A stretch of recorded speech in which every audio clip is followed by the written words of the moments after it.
Meus queridos, convido você a abrir a palavra do Senhor nosso Deus no texto de Josué 24. Nós vamos ler o versículo 14 e o versículo 15. Já adianto aqui o tema da mensagem de hoje é Eu e minha casa serviremos ao Senhor.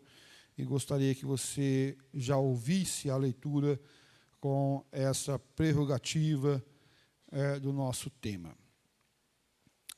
Vamos ler todos juntos? Diz assim a palavra do Senhor nosso Deus. Agora, pois...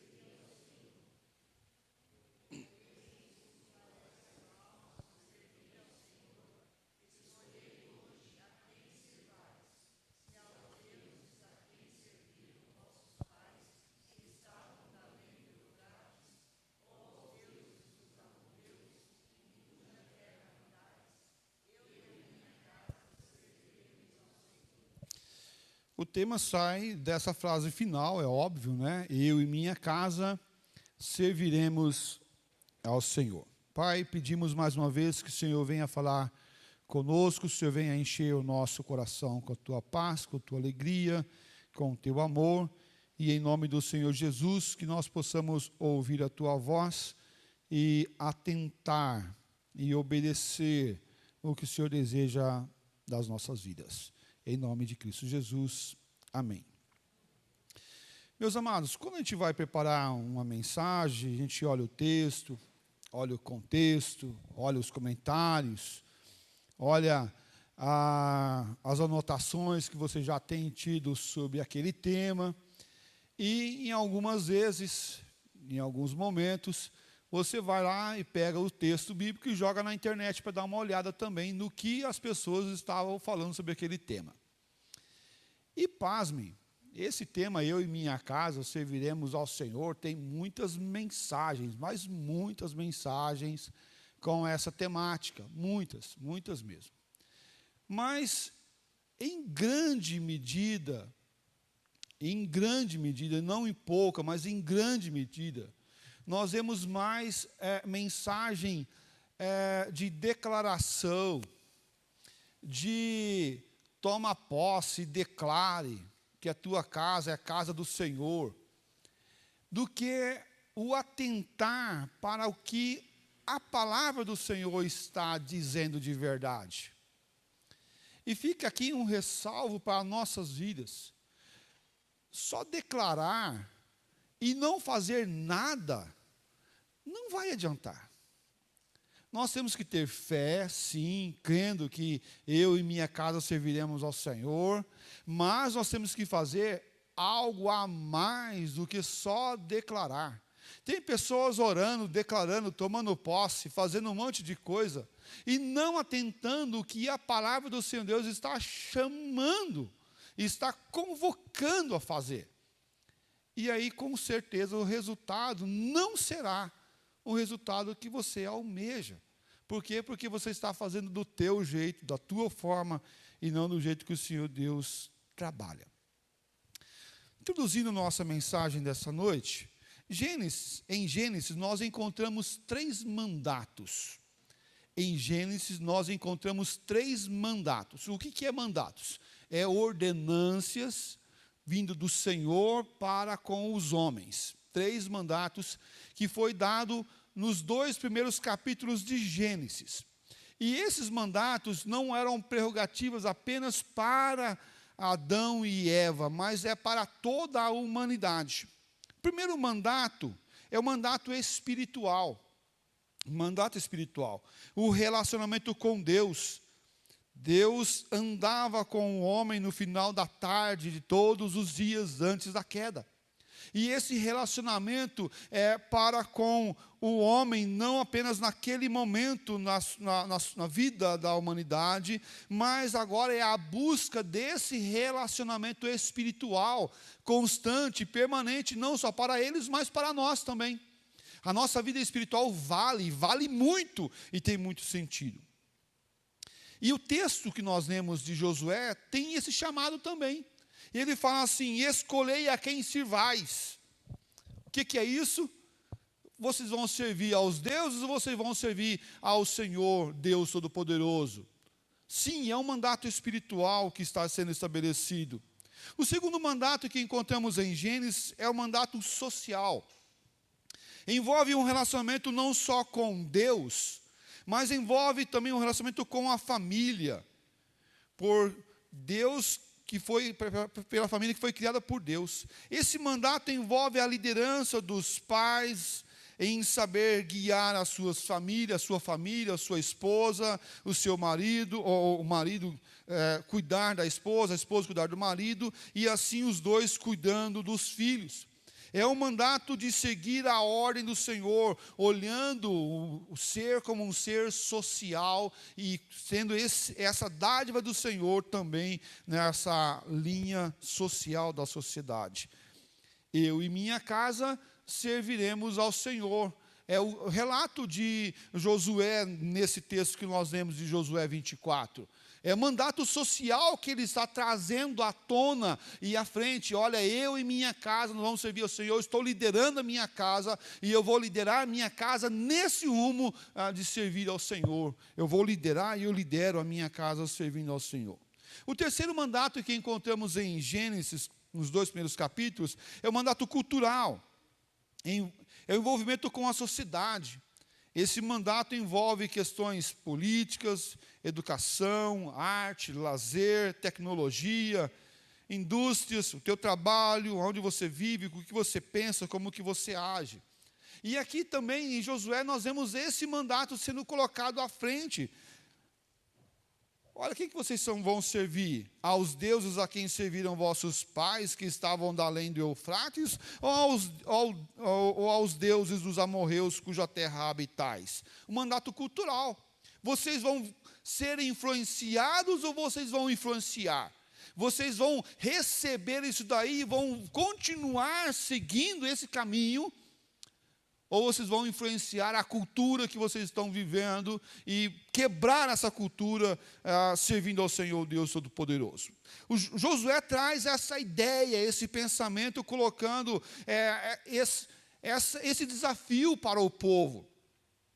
Os mandatos que têm um significado muito especial nesse tema também, os mandamentos, melhor falando, os mandamentos têm um significado muito especial nesse tema. Olha só. Não terás outros deuses diante de mim. Não terás outros deuses diante de mim. Não farás para ti imagem de escultura. Não farás para ti imagem de escultura. Honra a teu pai e tua mãe, para que se prolongue os teus dias sobre a terra, que o Senhor teu Deus te dá. Honrar a família, o ensinamento, honrar aquilo que o pai trouxe, cuidando da família. Olha, não adulterarás. É um cuidado também do cuidado familiar. Eu e minha casa serviremos ao Senhor. Não dá para servir ao Senhor em adultério. Não dá para servir ao Senhor não cuidando da família, não respeitando a família. A principal responsabilidade da aliança com Jeová era aqui cuidar desse vínculo, tanto interno quanto externo. Por isso, ele trabalha a ideia de que não dá para servir ao Senhor servindo aos deuses. Não dá para servir ao Senhor cultivando o mal e deixando o mal no meio de vocês. Não dá para servir ao Senhor não cuidando desse vínculo que o Senhor Deus dá para o seu povo. E aqui, o povo de Israel era proibido fazer pactos, tanto quanto os deuses, tanto quanto também as entidades políticas que não faziam parte do seu povo. Não fazia parte do seu povo, então não era para fazer nenhum pacto, nenhum vínculo com outras nações, e muito menos com outros deuses. Então vemos que Josué não estava falando nada anormal, quando ele fala, eu e minha casa serviremos ao Senhor, escolhei em quem sirvais. Eu e minha casa vamos servir ao Senhor, mas vocês devem escolher. Mas também é importante para entender o que o texto está falando para nós, é quando nós observamos do versículo 2 ao versículo 13, do mesmo capítulo de Josué 24, que nós não vamos ler todo aqui, porque não temos tempo, mas Josué apresenta um pano de fundo da exortação, um pano de fundo do que ele estava falando, do que ele ia falar, e por isso ele começa falando assim, agora, pois, porque ele falou algo antes que estava remetendo a dizer, olha, contudo, contanto, porém, já que eu falei tudo isso, agora tem algo para vocês. E ele traz essa ideia aqui nos versículos de 2 a 13, a promessa de uma descendência numerosa, Abraão, grande patriarca. Ele traz a ideia também, que é posta nos versículos 2 a 13, sobre a vitória contra os inimigos. Ele traz a ideia e traz à tona a memória do povo, a vitória contra as barreiras geográficas, eles cruzaram o Jordão e assim por diante. É notório a ênfase dada ao merecimento das dádivas, ou não merecimento das dádivas do Senhor na vida deles e na aliança que eles têm. Ou seja, Deus fez tudo por nós, Deus cuidou de nós, Deus veio até nós e fez uma aliança conosco, e agora nós vamos fazer o que com tudo isso? Porque nós não merecemos a tudo aquilo que Deus fez para nós. O que você vai fazer? É o que o apóstolo Paulo vai falar do amor do Senhor Deus nos constrangendo. Esse pano de fundo é a base para a declaração, eu e minha casa serviremos ao Senhor. Eu e minha casa serviremos ao Senhor. E em primeiro lugar, eu e minha casa serviremos ao Senhor, remete a uma obediência. Uma obediência. Uma obediência que deve ser dada pelo temor ao Senhor. Hoje tem se falado muito do Deus de amor, mas não tem falado do Deus que nós devemos até temer. Mas não é se temer assim, não, só um grau de respeito. Calma lá, espera um pouquinho. Se você falar assim, eu pensar, nós vamos ter uma nova pandemia de Covid-19 no próximo semestre, o que você vai pensar já? Você vai ficar alegre? Não, você vai ficar o quê? Preocupado, temeroso, você já vai ficar angustiado, você já vai ficar, e daí como é que vai ficar a economia que já está arrebentada, como é que vai ficar a saúde, será que desce o passo, você já vai ter o quê? Temor. Por quê? Porque você sabe o que foi a pandemia, você viveu isso daí. Todos nós vivemos esse processo e sabemos o quão foi difícil passar por aquele momento. Você teme esse momento. Aí você teme um vírus pequenininho.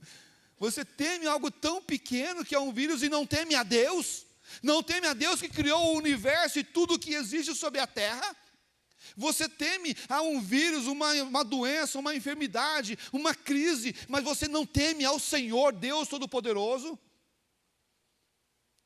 Então tem algo errado com o teu pensar sobre Deus. O povo de Israel é chamado a temer ao Senhor. O temor do Senhor é demonstração de respeito, reverência de seus filhos. O Filho de Deus deve ter diante do seu Criador e Redentor. Esse temor não é só desejado, mas também é aprovado por Deus. Veja só, Deuteronômio 4:10. Não te esqueças do dia em que estiveste perante o Senhor teu Deus em Horebe, quando o Senhor me disse, reúne-me reúne este povo e os farei ouvir as minhas palavras, a fim de que aprendam ao quê? Ao temer-me todos os dias que na terra viver, e as ensinarás a seus filhos. O conhecimento de Deus nos faz o quê? Nos faz temê-lo. Eu sei o que é. Eu sei quem Ele é. Eu conheço Ele e sei que Ele é todo poderoso. Eu sei que Ele tem todo o poder. Eu sei que tem todo o poder, e agora eu temo, não temo pelo fato de correr dele, mas eu temo e vou andar com Ele, me aproximando dele, sabendo quem Ele é. O Deus exigente que Ele é, o Deus que colhe aonde não planta. Colhe aonde não planta. O Deus que sabe todas as coisas e tem todo o poder, e nós não podemos esconder nada de Deus. Tem muita gente pregando um evangelho tão pequeno e tão fraco da declaração, mas não da vida transformada e remida através do sangue do Cordeiro. Muita gente temendo ou não temendo, mas apenas declarando: eu profetizo, eu declaro, eu tomo posse. Mas vai olhar a vida, está toda suja, está toda podre, está toda envergonhada. E não teme a Deus, porque não conhece a Deus de verdade. Porque quando nós conhecemos e sabemos que Deus é santo, que Deus é puro, que Deus é o Deus tremendo, nós vamos temê-lo.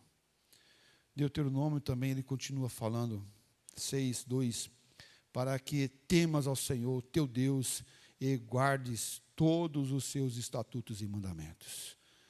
Há uma consequência, temer ao Senhor é guardar os seus estatutos e os seus mandamentos. Eu temo ao Senhor Deus, então eu vou obedecer.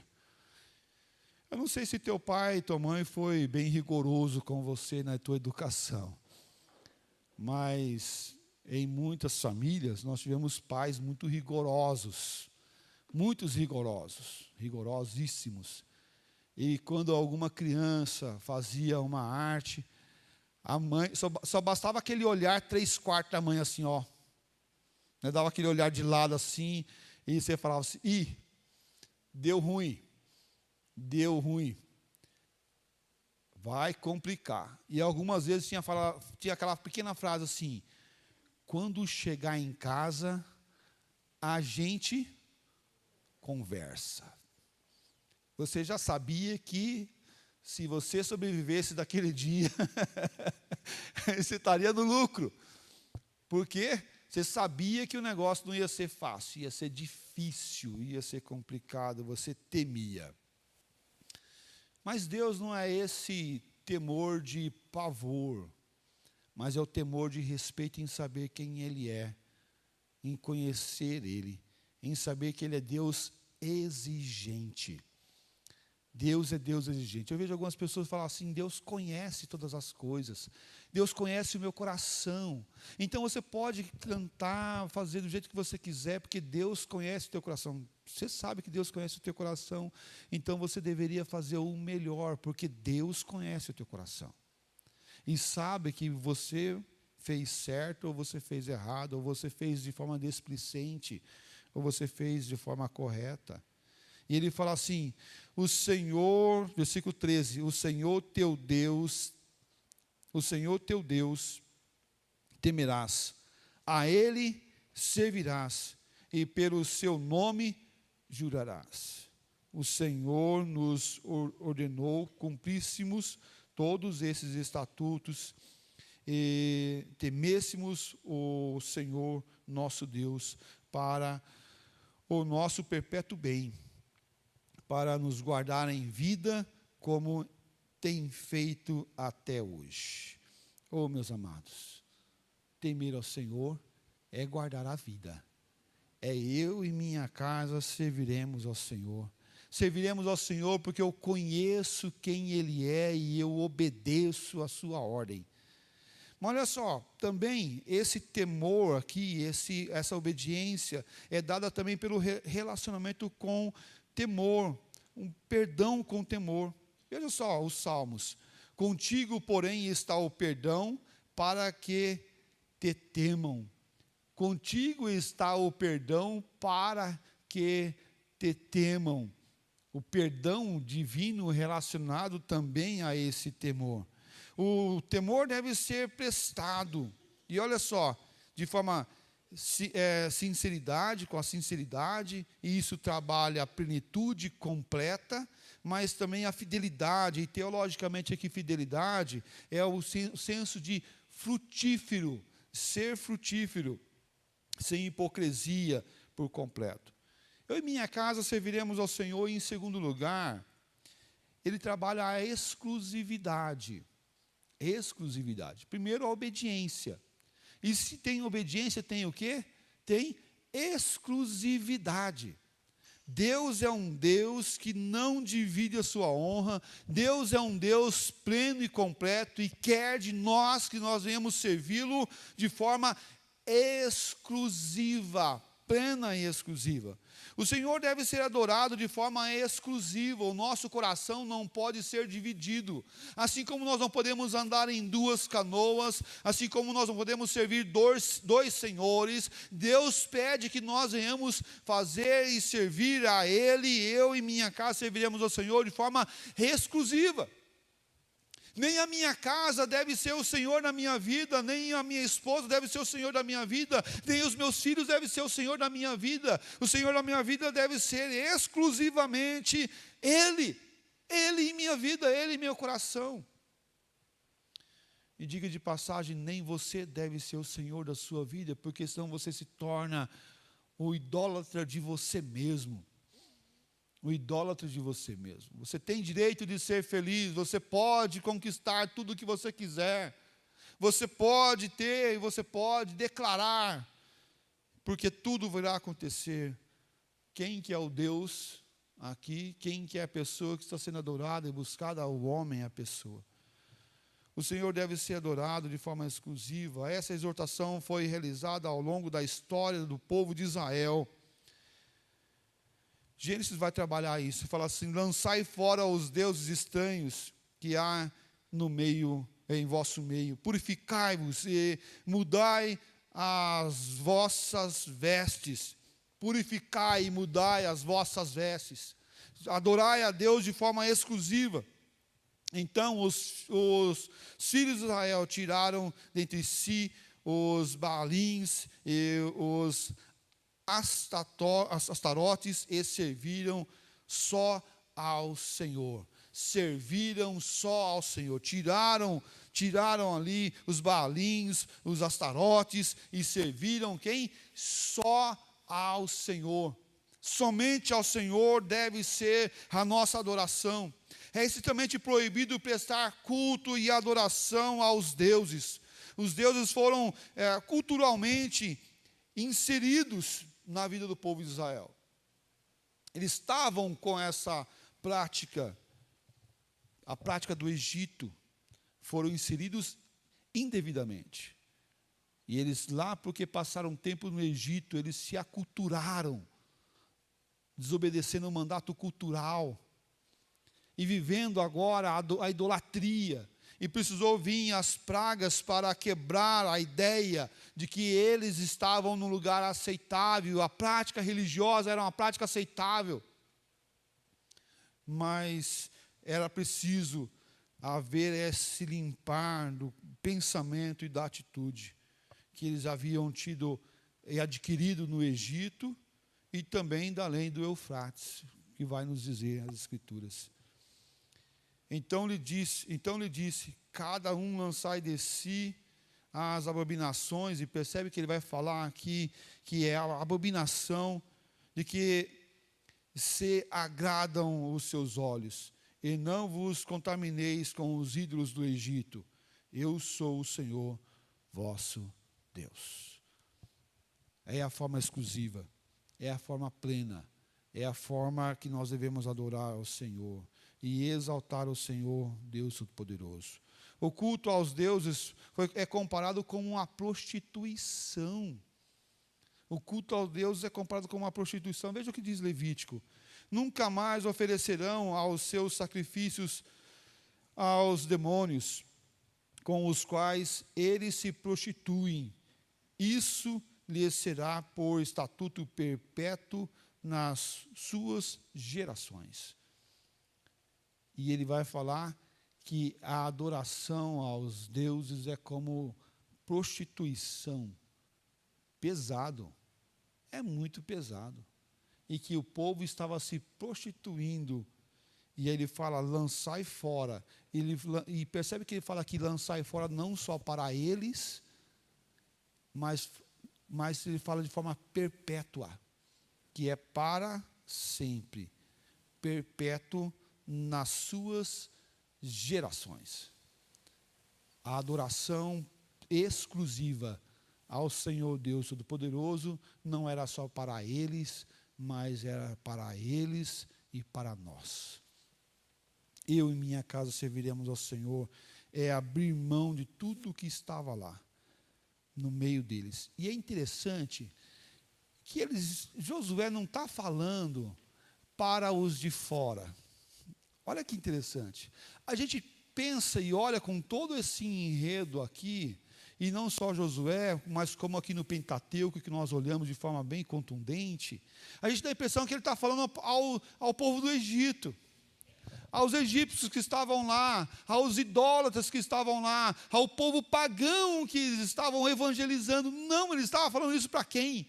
Para o povo de Deus, para Israel, para aquela nação que foi escolhida, foi tirada e agora servia ao Senhor Deus, e com o passar do tempo foi deixando as coisas a entrar, foi deixando as coisas contaminar o seu coração e a sua vida, abandonando o caminho.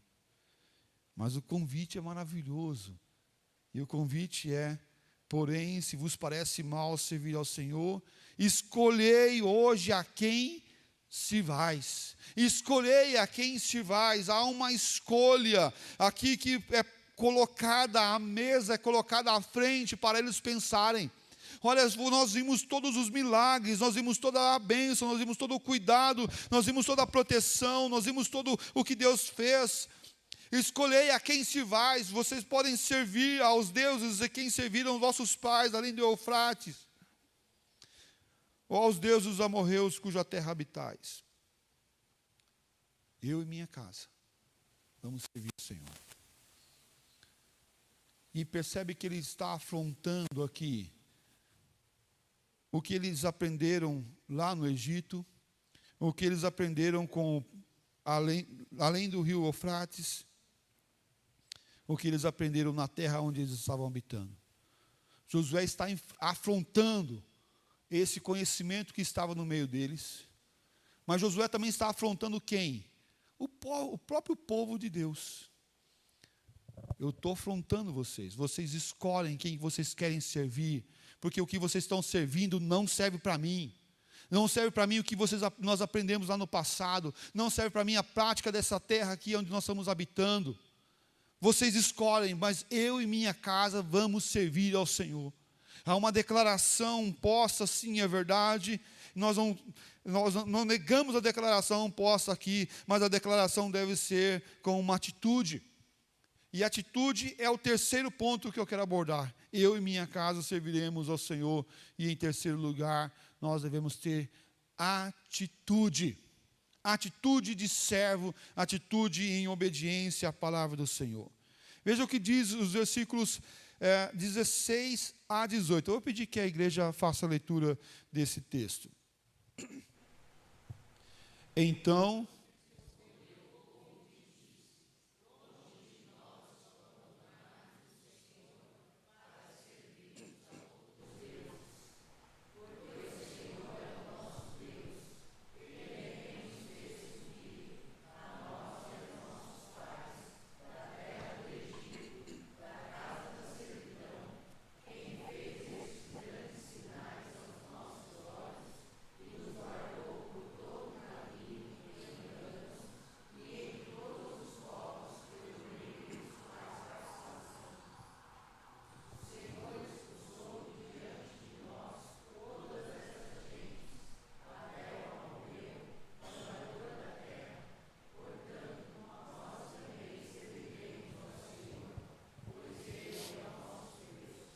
Aleluia.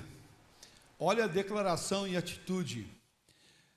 E percebe que aqui eles estão resgatando o que foi dito nos versículos 2 a 13. E ele fala assim: olha, a gente foi, nós recebemos muitos milagres, foi expulso diante de nós aquela gente, os amorreus, os moradores dessa terra. Nós vamos servir ao Senhor porque Deus fez muitos milagres em nossa vida.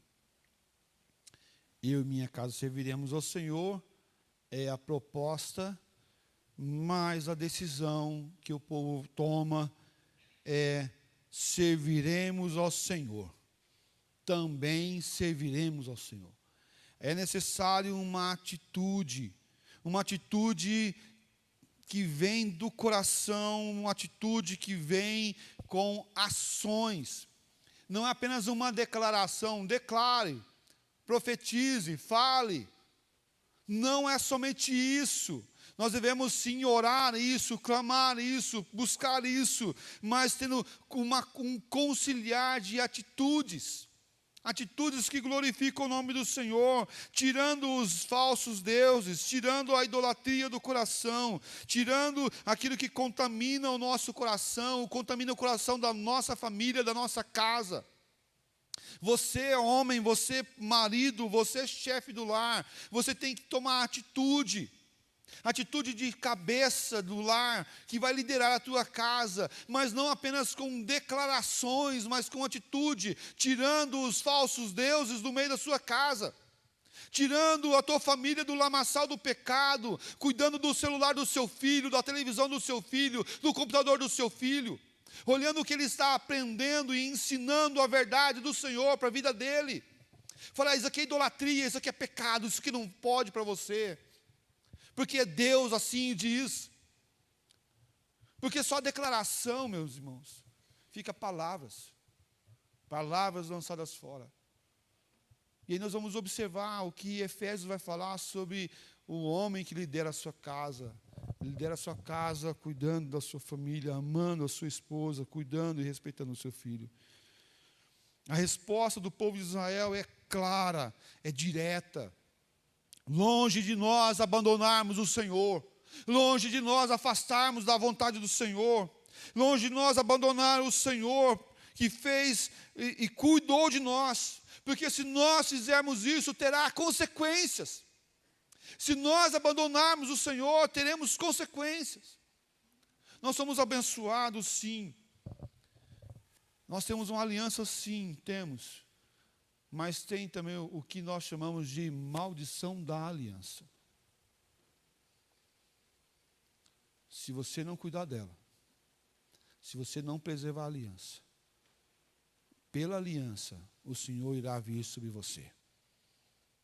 Pela aliança, e o cuidado da aliança, Deus irá vir sobre você. Percebe que eu não estou falando que você vai perder a tua salvação, mas você vai sofrer. Por quê? Porque você não está cuidando da aliança que Deus fez com você. Deus não está cuidando da aliança que fez com você e sua família. Meus queridos, isso é muito pesado. É muito difícil. Nós devemos ter atitude de cuidado da nossa família, da nossa casa. Terá consequências. Terá consequências, mas não vai adiantar você batizar o seu filho e não cuidar dele. Pastor, eu apresentei meu filho ao batismo, o que eu fiz de errado? Agora ele não quer servir ao Senhor. Ele não quer amar o Senhor, ele não quer vir à igreja, ele não quer servir o Senhor. Mas como que você cuidou dele? Você apenas batizou ele, você apenas trouxe ele à igreja, e muitas vezes trouxe ele de forma ainda tão pouco, e achando que ele deve, ou que a igreja tem a responsabilidade de educar o teu filho e ensinar as escrituras para ele em apenas 40 minutos na escola bíblica dominical, 1 hora na escola bíblica dominical e em 30 minutos no culto infantil. E ele passa 3, 4 horas no celular olhando vídeo, porcarias que não edificam e que destroem a sua vida. Ele passa horas e horas falando com o professor que tem ideologia de gênero como sua forma de pensamento. e você não conversa nem 10 minutos sobre isso com ele. Ele passa colocando idolatria no coração dele e nós deixamos de lado. Meus amados, eu e minha casa serviremos ao Senhor, é necessária uma atitude. Ouvir a palavra do Senhor, Jeremias 2, 4 a 8, melhor. Ouvi a palavra do Senhor, ó casa de Jacó, e todas as famílias da casa de Israel.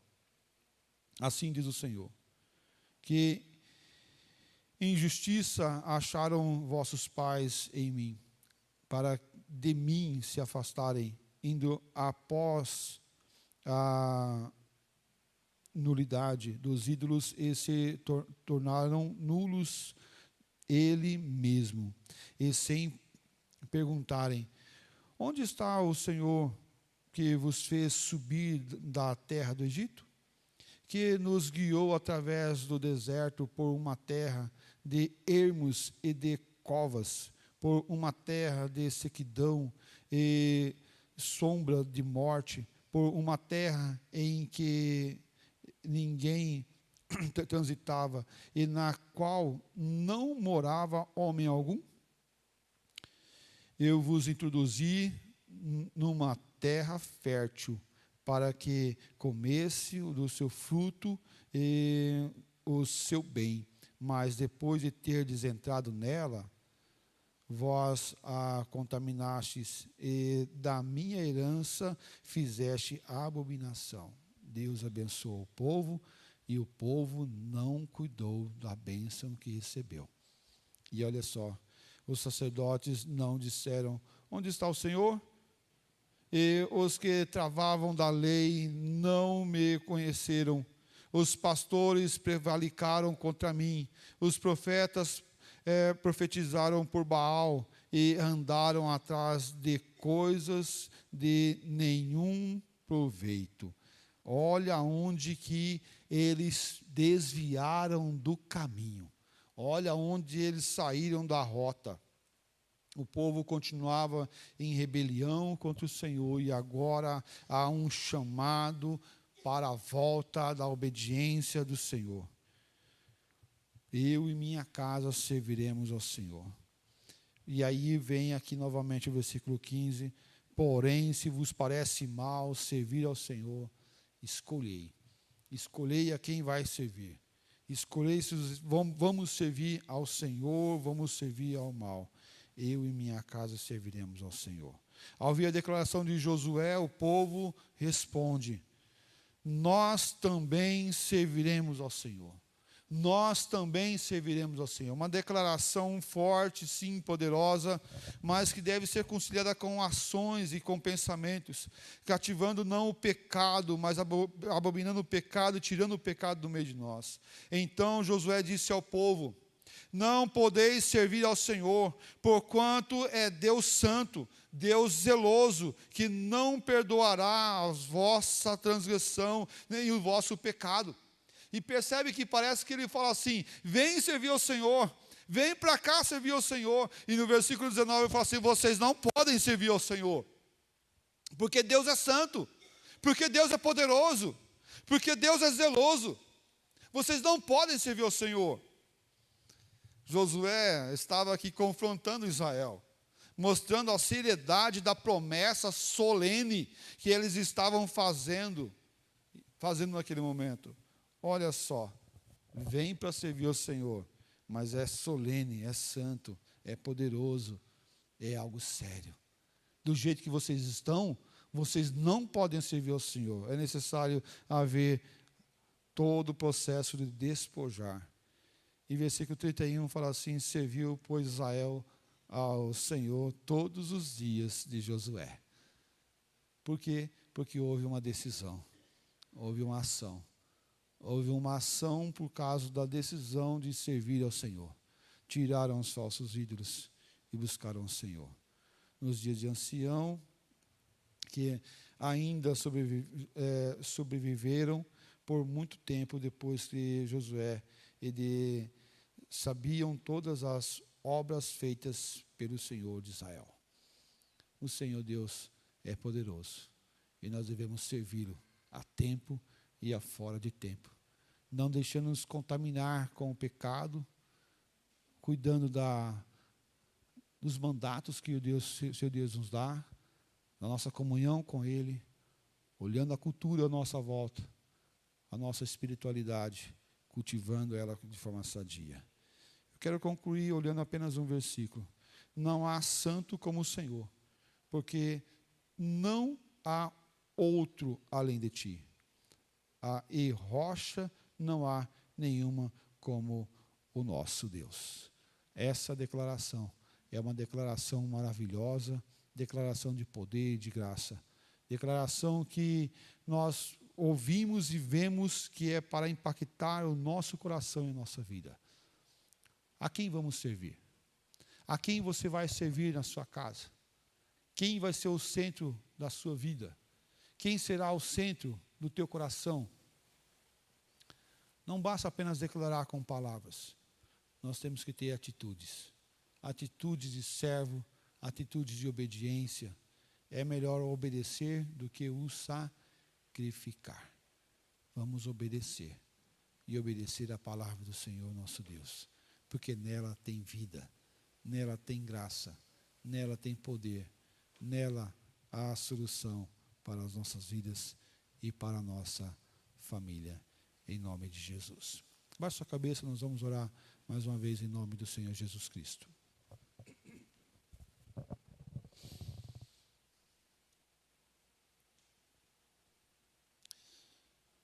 Ó Pai,